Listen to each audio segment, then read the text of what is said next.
ఒక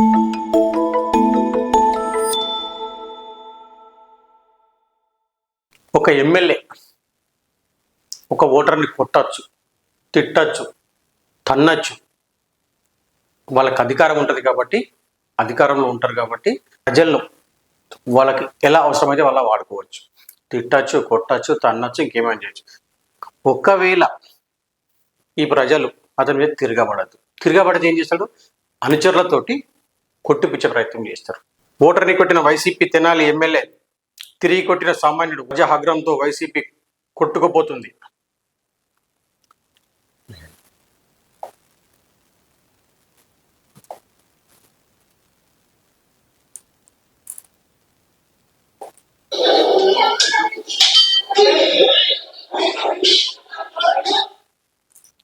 ఎమ్మెల్యే వచ్చి ఓటర్ని కొట్టచ్చు, కొట్టినా సైలెంట్ ఉండాలి, తన్నినా సైలెంట్ ఉండాలి. తిరిగి కొట్టకూడదు. తిరిగి కొడితే ఏం చేస్తారు? అనుచరులను పెట్టో అలా రౌడీలను పెట్టో కొట్టిపుచ్చే ప్రయత్నం చేస్తారు. ఆయన వచ్చి కొడితే తప్పులేదు, అలా రిటర్న్ కొడితే అనుచరులతోటి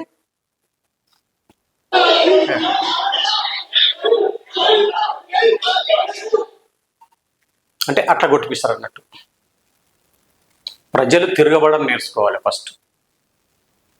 మనం ఓట్లేస్తే గెలిచినోడు మనని కొడతాడు. పుడింగేనా వీళ్ళేమన్నా?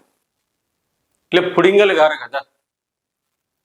మనతానికి అవసరం ఉన్నప్పుడు వచ్చి ఓట్లు అడుగుతారు, దండం పెడతామంటారు, దాక్షణ పెడతామంటారు. అవసరం వచ్చిన వాళ్ళు కొట్టిన పడాలి, తిట్టిన పడాలి. మనం మాత్రం వాళ్ళని ఏమనద్దు. ప్రజలారా గుర్తుంచుకోలే, ఎక్కడ ఎమ్మెల్యేలైనా కానీ, ఇక్కడ ఎమ్మెల్యే అక్కడ ఇక్కడ నాయకులు అక్కడ నాయకులు కాదు. ఎమ్మెల్యే కానీ, ఎంపీ కానీ, మంత్రి కానీ, ఎవరన్నా కానీ మనం మనం మనం ఓట్లు వేసి గెలిచిన వాళ్ళు మనకు సేవ చేయాలి, వాళ్ళు ప్రజలకు సేవ చేయాలి వాళ్ళు. అంతేగాని వాళ్ళకి సేవ చేసుకుంటారు కాదు. వాళ్ళు గెలిచిన అహంకారంతో ప్రజలను కొట్టిన తిట్టిన పడతారనుకుంటారు. కానీ ప్రజలు తిరగబడితేనే వాళ్ళకు బుద్ధి జ్ఞానం అనేది వస్తుంది. అంతేగాని వాళ్ళు పడ్డా కొద్ది వాళ్ళు మనం కొట్టినా కొద్దీ తిట్టినా కొద్దీ మనం సైలెంట్ ఉంటే మనం తొక్కి పడేస్తారు. వాళ్ళు మనం ఓట్లు వేస్తే గెలిచిన వాళ్ళు మనం ఏదంటే అది చేస్తే మనం ఊరుకోవడానికి మన వాళ్ళ నౌకరిగాలం కాదు. ప్రజలు కూడా ప్రతి ఒక్కరు గుర్తుంచుకోవాలి. వాళ్ళు ఏం పుడింగలు కావాలి, మొగులు బిక్కలు దిగిరాలేదు. వాళ్ళు మనుషులే, మనం కూడా మనుషులేమే. అధికారం చేతులు రాగానే అహంకారం విర్రవీగిపోతారు. ఈ రాజకీయ నాయకుల వ్యవస్థనే అట్లా ఉంటుంది. రాజకీయ నాయకులు కానీ ఎవరైనా కానీ భయపడు బంద్ చేసుకుంటే అంత సజావుగా తాగుతారు.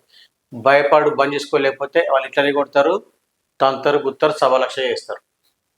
ప్రజల గుర్తుంచుకోవాలి. ఎక్కడ ఎమ్మెల్యే కానీ, ఎంపీ కానీ, మంత్రి కానీ, ఇంకెవరన్నా కానీ భయపడు బంద్ చేసుకోవాలి. లేదంటే మనం ఇట్లా తొక్కి పడిస్తారు. నమస్తే, గుర్తుంచుకోండి.